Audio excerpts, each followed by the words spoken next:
Mi nombre es Eva, tengo 22 años, soy del Bolsón, Río Negro y hice una interrupción legal del embarazo en pandemia. En este video vamos a hablar de algo que no podés evitar así tengas 12, 17, 30 o 70 años. Vamos a hablar del acceso a la interrupción legal del embarazo, a los anticonceptivos y a la educación sexual integral en el contexto de la pandemia por el COVID-19. Casi la mitad de las 11.000 personas que se comunicaron con la línea gratuita de salud sexual entre enero y agosto de 2020 consultaron por la interrupción legal del embarazo. Fue bastante sorpresivo ir al hospital y que en la misma orden me pongan ILE, mandándome a hacerme la eco, etc. En Los Derechos No Se Aíslan, la investigación federal de Chicas Poderosas Argentina, buscamos historias que nos ayuden a entender cómo las mujeres y personas del colectivo LGBTIQ+, están accediendo a sus derechos sexuales, reproductivos y no reproductivos durante la pandemia. Había tomado una pastilla el día después, la cual después nunca me vino. Encontré el prospecto y lo leí, me decía si después de 5 días no te viene, hacete un test. Así que me lo hice y me dio positivo al instante, y al instante también decidí que no quería ser madre. Eva vive en Río Negro y le preocupaba que la situación de emergencia por el COVID-19 le impidiera acceder a una ILE. Estaba justo en ese momento con mis 2 hermanas más grandes.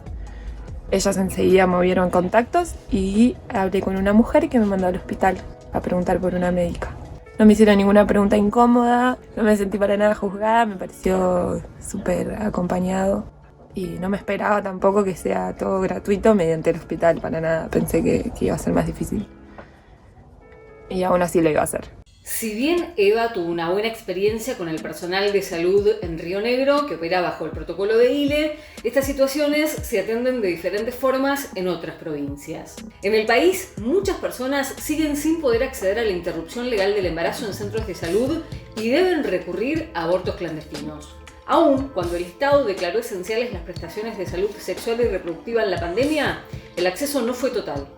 Según un relevamiento de la Campaña Nacional por el Derecho al Aborto Legal, Seguro y Gratuito, en los meses de aislamiento social preventivo y obligatorio no hubo acceso pleno a este derecho. Acceso pleno significa sin ningún tipo de trabas, tanto en el sistema público como en el sistema privado.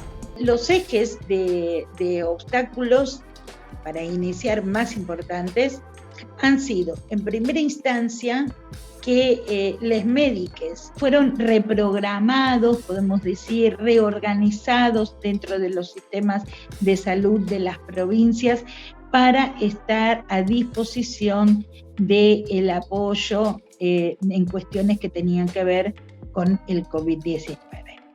En Formosa, a pocas semanas de haberse decretado la cuarentena obligatoria en todo el país, murió una joven de 22 años a causa de un aborto inseguro. Era de Pirané y tenía una niña de 1 año. La desprotección del Estado la terminó matando. En septiembre, en Chaco, una adolescente cuom murió por una sepsis generalizada. Su familia quiere saber qué pasó, por qué murió. Investigan si hubo un posible abuso sexual y un aborto clandestino. Por ahí las trabas más grandes que tienen las mujeres y las personas con la capacidad de abortar para acceder a una ILE en el contexto de pandemia, si no tienen conocimiento de la línea del 0800, es muy difícil acceder a la información. Por lo general acceden a nosotras y somos nosotras las que las acompañamos en ese proceso a través del 0800. En Los Derechos No Se Aíslan encontramos el caso de Tadeo, de 24 años, de la provincia de Neuquén, quien se autopercibe con una masculinidad trans y es una de las personas que accedió a una ILE durante la pandemia. Su caso involucra el apoyo de La Revuelta, una red de socorristas que lo acompañó durante este proceso. Las chicas de La Revuelta acompañan un montón esas cosas. Solo dije mi nombre y que era un varón trans y punto, no se me cuestionó nada y que fue genial. Me preguntaron que si sabía de cuántas semanas estaba, que fuera al hospital. Fui al hospital, no me quisieron atender, le dije, quiero venir a la guardia de ginecología. Fui con mi pareja, a él no lo dejaron entrar, así que tuve que entrar solo. Yo tenía mucho miedo de que me dieran muchas vueltas o de que me hicieran algún quilombo. El caso de Tadeo es la prueba de por qué es importante que el acceso a la ILE considere a todas las personas con capacidad de gestar. Hay que romper con este biologicismo, con esto de monopolizar el aborto solamente en las mujeres cis. No, porque las lesbianas también abortan, los varones trans también abortan, digamos. Hay que romper con esta estructura de yo mujer me vinculo con varones, o yo mujer me vinculo con mujeres, por ende no puedo quedar embarazada, yo varón trans me vinculo con mujeres, y son cuerpos con capacidad de gestar y también son cuerpos con capacidad de abortar. Según datos del Ministerio de Salud de la provincia de Neuquén, entre marzo, abril y mayo de 2020 se realizaron 269 interrupciones legales del embarazo. Esto es un 273,6% más en relación a los 72 registrados en el mismo periodo de 2019. El derecho a la interrupción legal del embarazo, tal cual está estipulado en el artículo 86, es un derecho para toda la ciudadanía. O sea, no es un derecho que dependa de tu domicilio o de la jurisdicción donde vivís. Lo que varía después es qué tanto compromiso, qué tanta voluntad política hay en cada una de las jurisdicciones para que ese derecho sea accesible. Y ahí es donde, digamos, en nuestro sistema federal, cada provincia maneja sus cuestiones de salud. En Argentina, el fallo FAL del año 2012 aclaró lo ya expresado por el Código Penal desde 1921. Ya establecía que los abortos que se realizan en caso de violación o en caso de riesgo para la vida y la salud de la persona gestante no constituye un delito. Este fallo es histórico y expresó que debe hacerse con celeridad y que no es necesaria una autorización judicial. Recordemos que en la causal salud, la OMS define salud como salud integral. Eso incluye salud física, psíquica y la social de la persona gestante. Sin embargo, el rol del Estado Nacional y el personal de salud de todo el país en la atención a estos casos es heterogéneo. Es el socorrismo el que históricamente ha cubierto ese bache.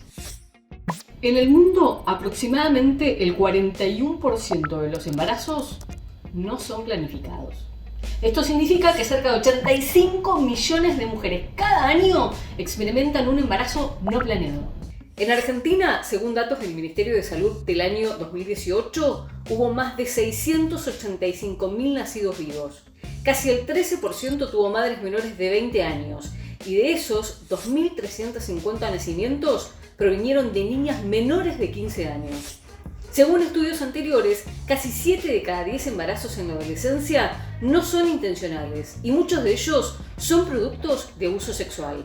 A mí me faltaba un montón de información que no se me dio. De hecho, me puse a pensar, la educación sexual que yo tuve en la escuela fue ponerle un preservativo a un pene de madera. Es lo único que aprendí. Y tomar pastillas anticonceptivas. Nadie me explicó más nada.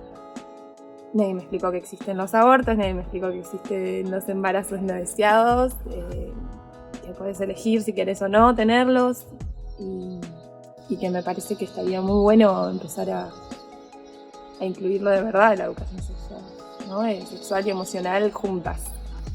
Que educación sexual no está viendo, sinceramente, eso que nos dan en la escuela no es educación sexual, para nada. Por ley, el Estado debe garantizarnos la provisión de anticonceptivos de forma gratuita. Algunos de los métodos gratuitos que podemos elegir son las pastillas anticonceptivas, el DIU, el implante subdérmico, el preservativo, la inyección anticonceptiva y la pastilla de emergencia. Cada persona es diferente y tiene derecho a elegir un método que se adecue a sus necesidades y a su cuerpo. Después del aborto accedí a la anticoncepción mediante esta misma médica, que todavía tengo su WhatsApp y le puedo escribir cuando necesito. Me dieron todas las opciones, me explicaron todo. Me explicaron los que eran hormonales y los que no, como el DIU. Y yo decidí darme la inyección. Estoy en mi casi tercer mes. Y nada, el cuerpo ahí acostumbrándose. Me parece que son súper invasivas, pero no quiero que me vuelva a pasar. Así que, o sea, me pongo cualquier cosa anticonceptiva que pueda porque no quiero que me vuelva a pasar. Las muertes por abortos inseguros en Argentina representan el 15% del total de las muertes maternas en el trienio 2016-2018. Yo creo que hubiese corrido riesgo mi vida porque no lo iba a tener igual. O sea, si yo no conseguía ayuda legal desde el hospital, y lo iba a hacer igual, como sea, tratando de que sea lo más seguro posible, pero yo creo que hubiese corrido riesgo mi vida. tranquilamente.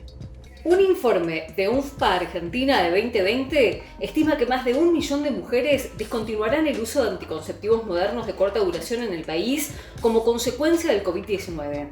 Además, luego de la pandemia, el porcentaje de mujeres con necesidades insatisfechas de planificación familiar retrocedería más de 20 años en la Argentina. Según el Ministerio de Salud de la Nación, se entregaron más de 785.000 condones en los servicios de salud, 84,4% menos que el mismo periodo de 2019.